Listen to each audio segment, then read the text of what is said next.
The following is intended only for mature audiences.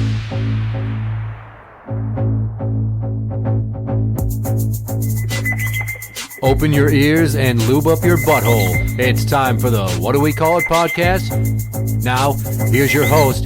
It's Jmann.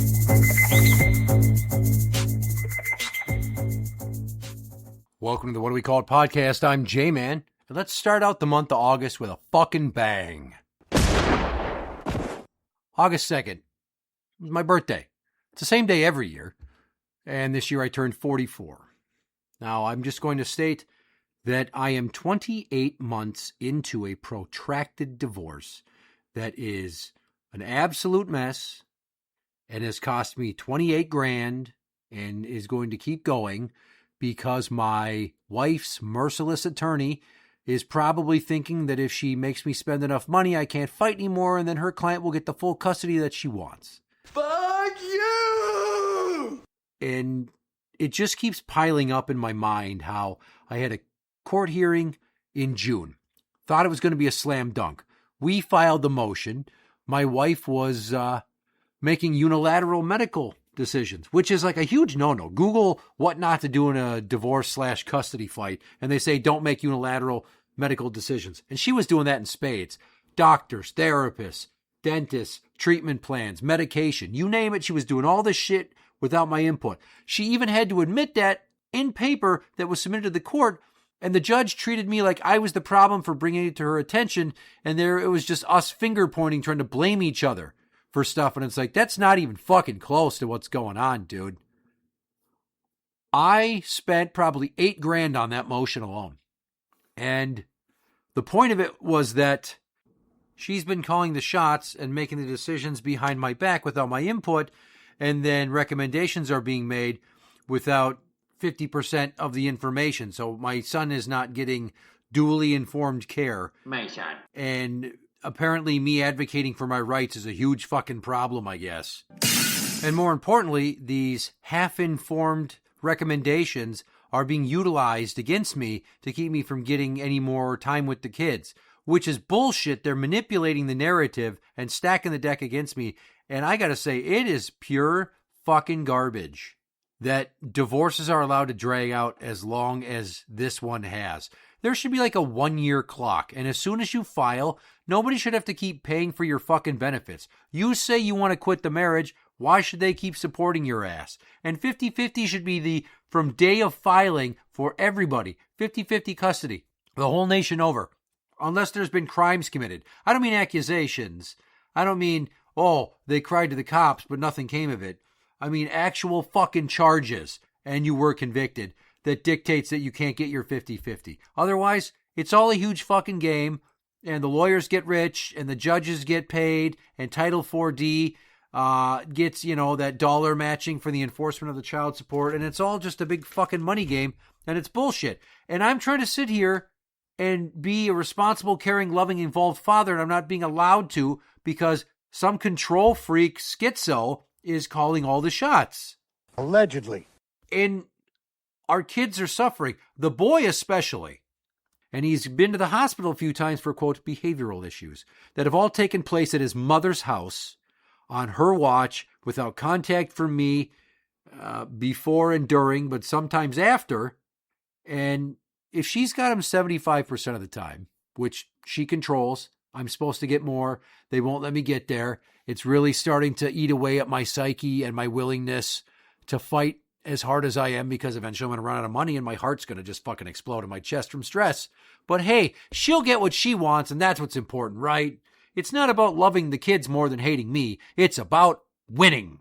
But I digress. Stinky Boy has had some issues, and they all stemmed from his mom basically making decisions for him, telling him what to do, having control over his life. And I spent the better part of 4 months fighting to get through to her that he wants to quit karate. You sign him up for a year. He keeps saying he wants to quit. You keep forcing him to go. January 29th, it was my day. I was supposed to pick him up at 5. She said she wanted him to go to karate because if he goes 4 times in 6 days, he'll belt up. And I'm like, fine, whatever. We get there, and immediately he's in a bad mood and says, I'm not doing karate anymore. And his mom tries to get him to put on his gi. And I'm like, come on, buddy, let's just do karate tonight. And he's like, no. And he turns to her and says, I hate you. You're a terrible mother. Now, that shit was said stone cold emotionless by a fucking 6-year-old. I was concerned. But instead of doing what I should have done and saying, you know what, we're out of here. Fuck this. Sorry, he's not belting up next week. We're not doing this. But I let it ride and I tried to encourage him. And that was an ordeal. And I had a heart-to-heart with him afterwards in the car about not saying things you don't mean, because what if something happened to mom and then she died and that was the last thing you ever said is, I hate you and you're a terrible mother. I don't think you feel that way, do you? He's like, no. I'm like, you don't really feel that way? He's like, no. So did you say it just because you're mad? Yeah. I'm like, then I'm not going to make you apologize, but I think you oughta. And he did, because he's a smart boy and he's a good kid.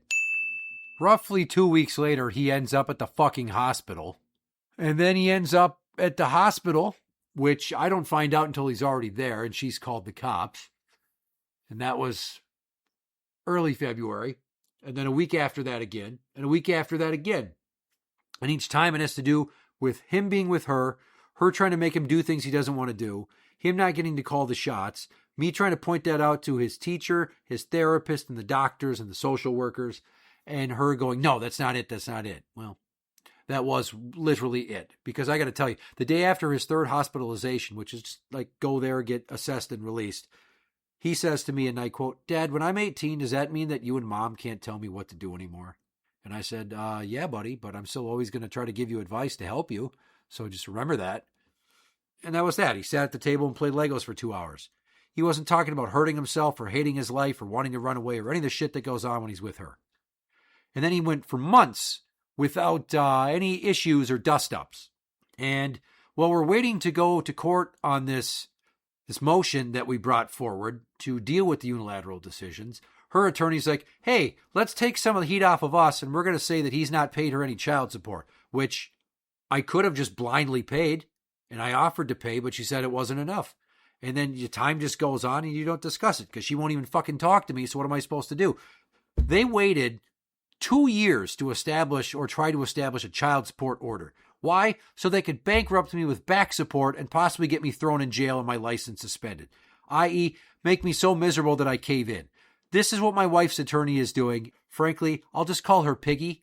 I fucking hate her guts. The worst part about that is that we had recently gotten our tax return, and I had written out a check for $5,000, $200 per month at that point, since she had filed for divorce, just to kind of, take the heat off of it. Because I saw this move coming. I figured, they're just cunty enough to do this shit. And they fucking did it. I forgot to bring the check one morning when dropping the kids off. And lo and behold, later on that same afternoon is when her attorney filed those papers.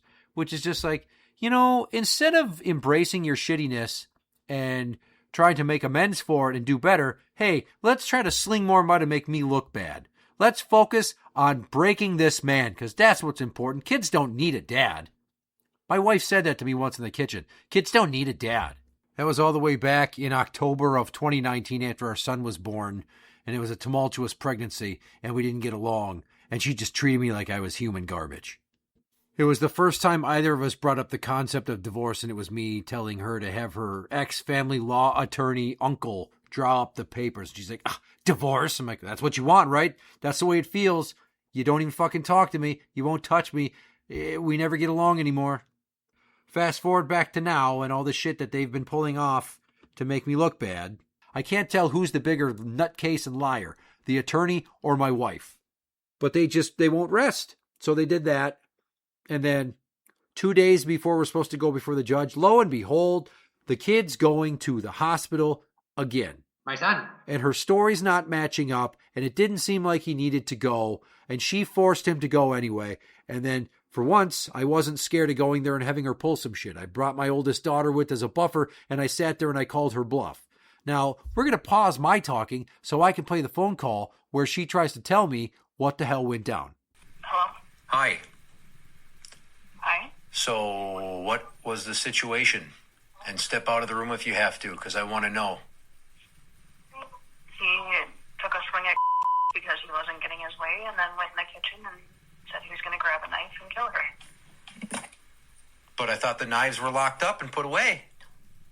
The knives are locked up and put away. So what were they fighting over? I don't know. Where were you when this went down? I was downstairs. They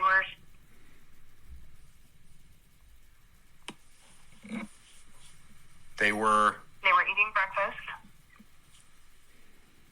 Uh-huh. And he wanted the table that she was using. The table? Yeah. What do you mean? She was using the folding table. He wanted it. He took a swing at her. And then went in the kitchen and he said he was going to kill her. And how were they last night after school? They were fine last night. Uh-huh. Did he get his meds last night? No, he refused them. Okay. He took a Cipro because he said his stomach was hurting. Uh-huh. And how much sugar have they had to eat? What do you think sugar has to do with any of this? Because sugar affects mood, and if they can calm themselves or if they're dysregulated, it affects sleep cycles. I'm asking a number of important questions that I would hope that the pediatrician or doctor attending would be asking you too. So how much sugar have they had to eat? They haven't had any extra. We had dinner last night, and that was it. And dinner was? They had scrambled eggs, Chinese food. Okay. So then how'd they sleep? Scrambled eggs. How did they sleep? They both had stomach aches. Okay. And both ended up in my bed. Okay. Was involved at all? No. Is your mom at home or at the cabin with? She was at the cabin. Was there any issue with either of the dogs or any extra noise or calamity? No. So just out of nowhere, he took a swing at her. It is never out of nowhere. Were they Everything shoving each other and then it escalated to a swing, or that's what I'm asking? No, it was not. So did you actually see all of this, or you were downstairs and it was reported to you?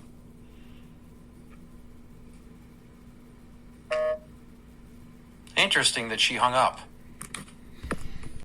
And we're back. And I'm telling you right now that little trip to the ER and her inconsistent story led me to believe quite heavily, and my attorney agreed, that she probably did this to have something to say the kids were unstable, to deny me going to the next phase of parenting time so she can continue doing what she's been doing for 2 years, which is making my life hell, hoping that I'll flip out so they can use it against me, probably trying to push me to suicide. Honestly, that's where I believe she's at these days and has been for quite some time. Doesn't care. She wants what she wants.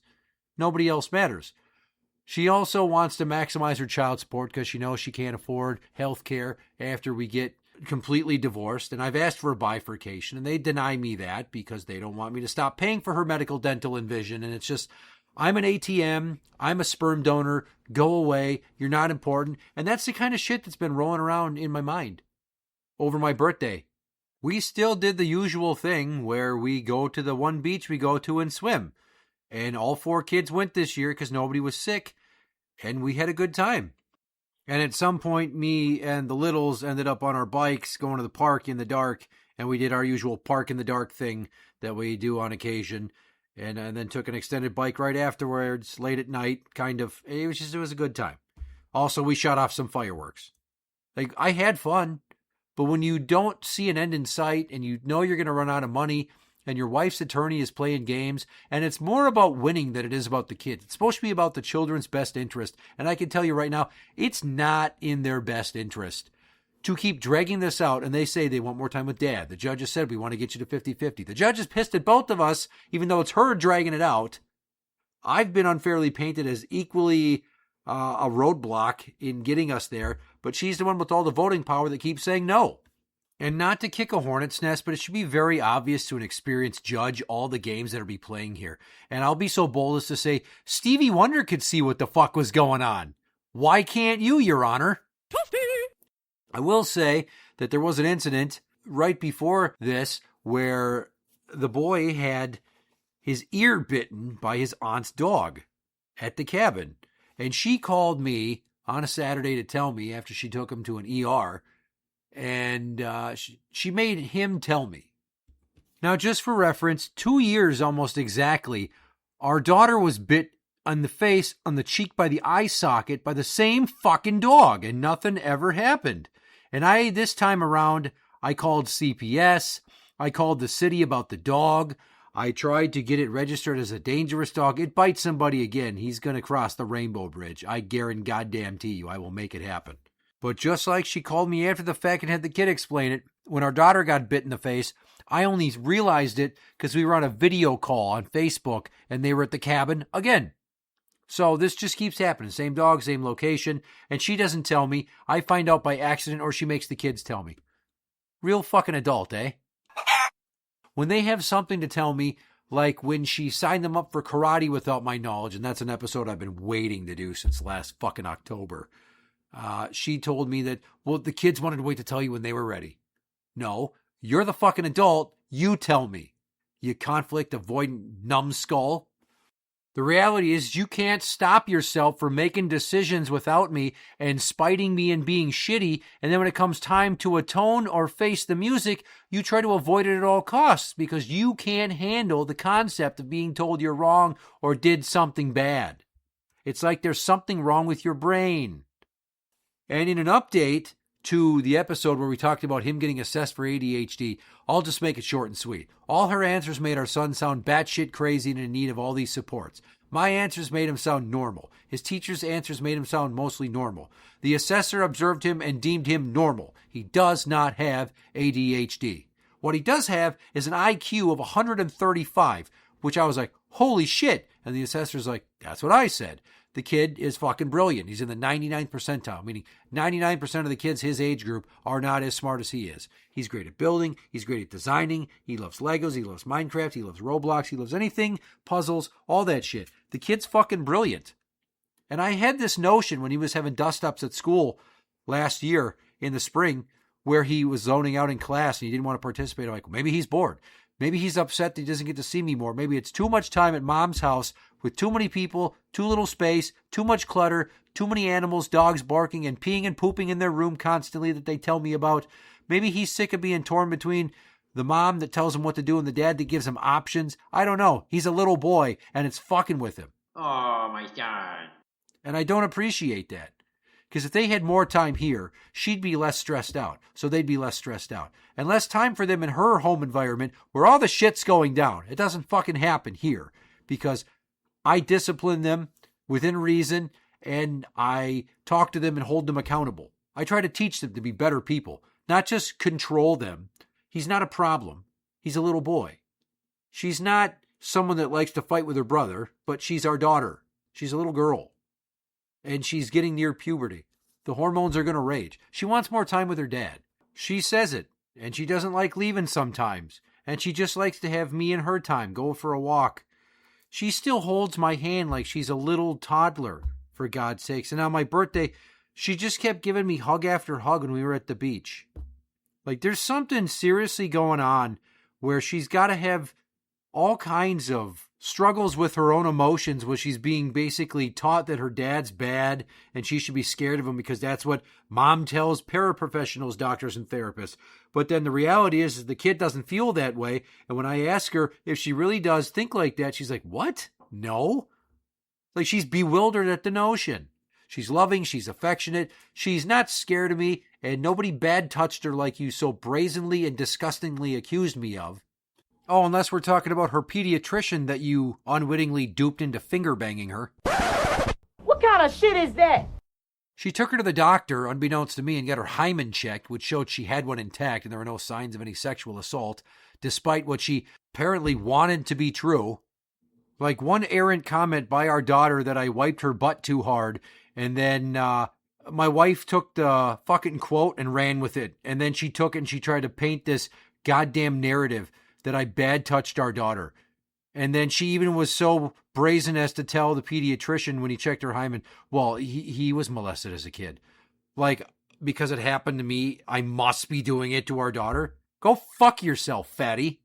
How fucking dare you co-opt my trauma, something that shaped who I am today and is one of the biggest fucking terrible things to happen to me in my life, and you're just throwing it around like it's ammo for you to build this case so you can win. You have no heart. You don't. It doesn't matter how gorgeous I used to think your tits were, because behind them is a block of ice that is around what should be a heart, but is probably just a few gears with a missing bolt or two. And again with the judge, who will say, well, there was an OFP. Yeah, an ex parte OFP, that you basically violated my constitutional rights, and I didn't get any due process before you took my fucking parenting time away from my kids. I didn't get to see him or talk to him for 67 days. I guarantee you that left an indelible mark on their psyche, and that will haunt them in one way or another for decades while we try to make our peace with what was taken from us. You think that's ever going to go away? Let's refer back to my son at the hospital, because a social worker asked, well, when did these problems with your son start?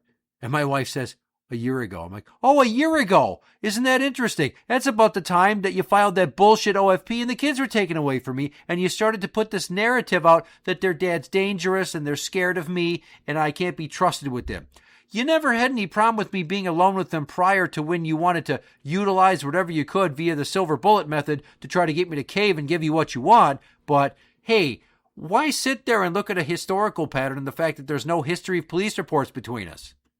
It's bad enough that you thought to get the OFP, you got the OFP, and then you just kept using it as a means of fucking with me after you dropped the shit. You did. The day of court, we were supposed to start a trial. Oh, really? 3 weeks prior, your attorney called my attorney, offered to drop it with conditions. I said no. I didn't need an anger management assessment. And then when I had one, the guy's like, you don't have an anger problem. It sounds like your life was hell and you were just finally at your wit's end at a few of these things you did. And that's the truth. Not that I have an anger problem. I have too many external stressors that constantly won't let up. One of them's my wife. One of them is the stress of the jobs I had in the past. And the other is The Beast. And then last week in front of our daughter's new therapist, I brought that up and she denies that shit. Like she's full-blown fucking mental. How do you not remember these things?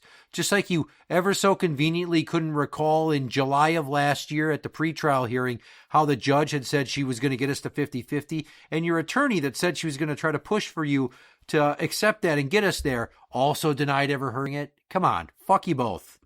I had too much evidence to suggest you were full of shit. Your lawyer made me an offer. My former attorney is like, you should accept this. But I didn't want to, but we went with it. And I regret that. We should have just gone to trial. Because that day, the judge, is the first time she mentioned wanting to get us to 50-50.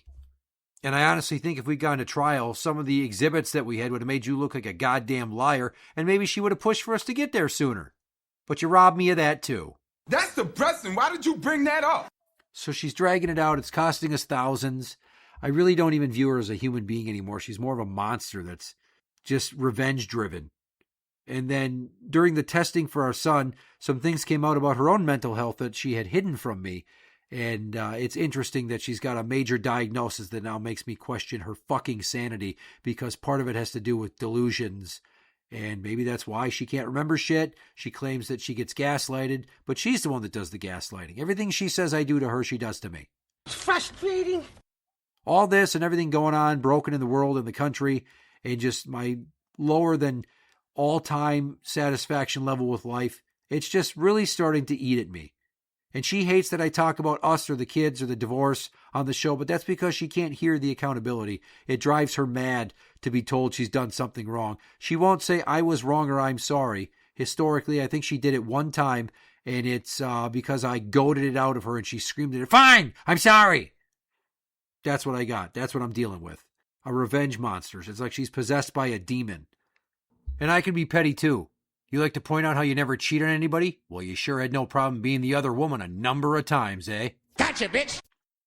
Again, love the kids more than you're mad or bitter towards me.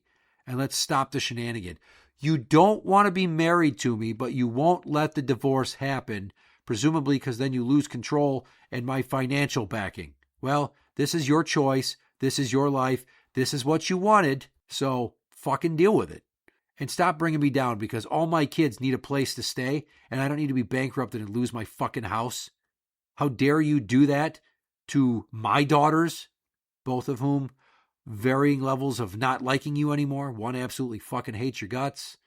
And, our kids are really starting to say some things that sounds like they realize you're the problem.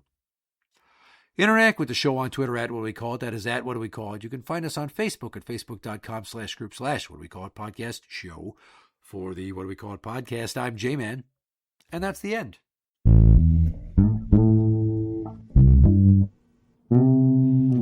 Special message going out to my estranged spouse.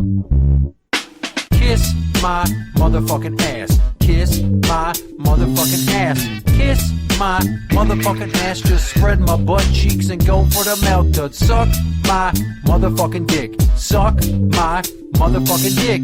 You're just a selfish, heartless bitch, and now you've got two saggy ass tits. Kiss my motherfucking ass. Kiss my motherfucking ass. You can spread my butt cheeks and tongue dart my fart box and just think happy thoughts. You were never ever perfect. Would have loved you anyways.